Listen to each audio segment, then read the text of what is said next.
On slide 6, this is a routine called before and after patterns. And what you're going to do is create a pattern. I've only showed you the middle step in it. So for example, I'm on slide 7 and I can see Robin, you are claiming slide 7. This is now Robin's. There are more below. Feel free to claim one. And this is the middle picture. Your job is to show us the before picture and also the after picture. Now, folks, you can use the little square tools under the shapes, but you can also use paper pencil, hold it up to your camera, and take a picture. If you want to do that, you go to Insert Image and then Camera. And I'm going to take a screenshot of this just so you can see where it is.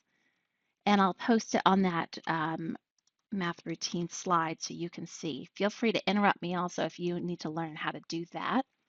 But grab a slide, show us what the Can you before just is and repeat the what you just after. said there? Because I was opening up my other screen, so I have Yeah, absolutely. your slideshow and the presentation on the same thing. Yes, so on slide 6, I've got a screenshot of how you can use your camera.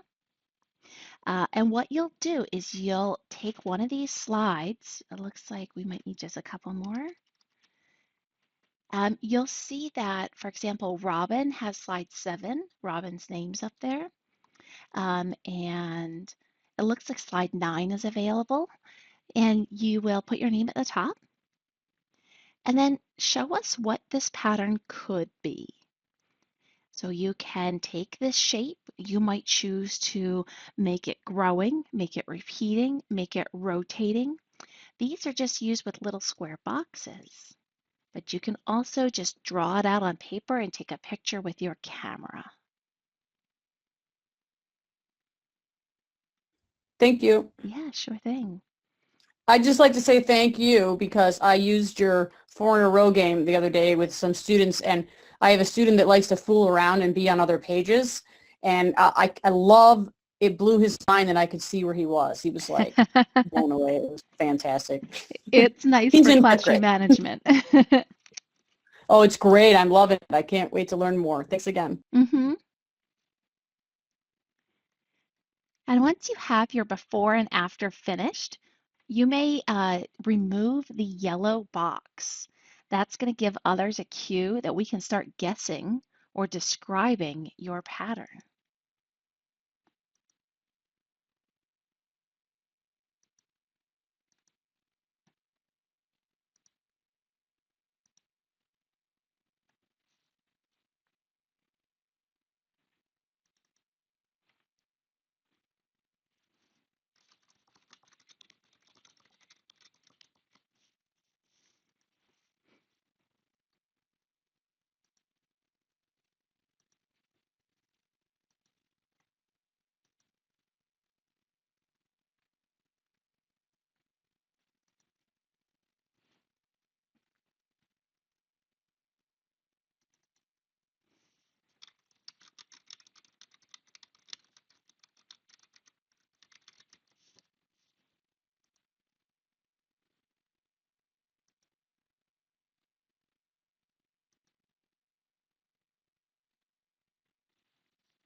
Once you see that people have showed their like green boxes, you can go ahead and start describing what you think their pattern is. And if you're just joining us, we are in our math routine. Let me share the slides again.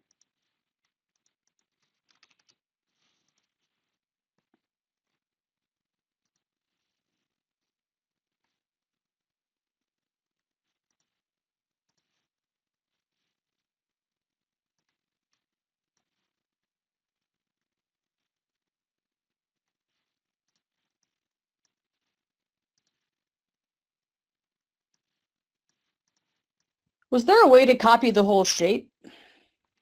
You can hold down Control as you're clicking like 1, 2, 3, 4 of the blocks, and then um, that will let you select multiple. Um, Probably one of the easier ways. Um, And then you can also use the square feature. Sometimes I'll even do some clone squares there for students, but I Where also was want the to, square feature? Where was the sure, square feature? it's under at the top of your toolbar. There's shapes, and the square Oh, is one of the that's first sweet. Okay, ones. thank you. Yeah.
There are some really amazing patterns coming out already.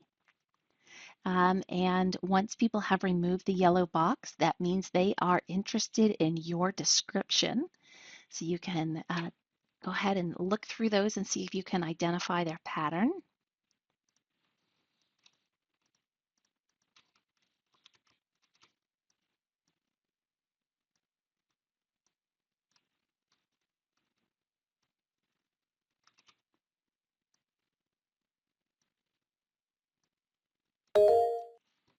Go ahead, Raha. Hi, Teresa. I had a quick question as I was doing this. Usually, how much time do you like to give yourself and the kids when you're doing a number sense routine? Sometimes I feel like I'm giving them a lot of time because I really want to hear what they say, but I just wanted to know your thoughts on it. Yeah, what a perfect question for right now.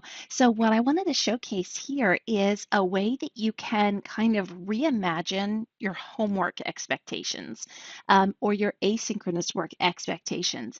And so, if you assign this slide to students as homework or as, an asynchronous part, they can do the before and after ahead of time and submit it to you.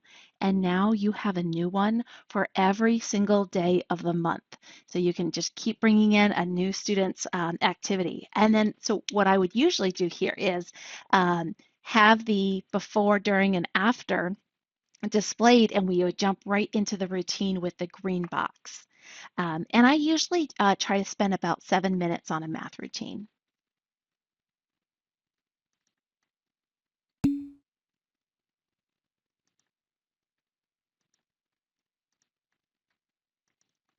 All right, so I've kind of described the way that I might use this in my class, but I'm curious to hear from you all.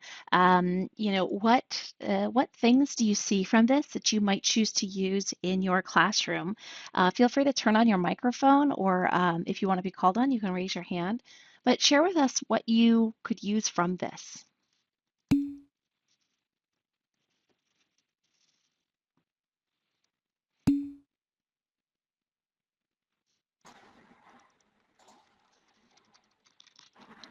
I'm going to go ahead and share. I was thinking about when we do patterns, we always move forward, whether it's decreasing or increasing, like what happens next.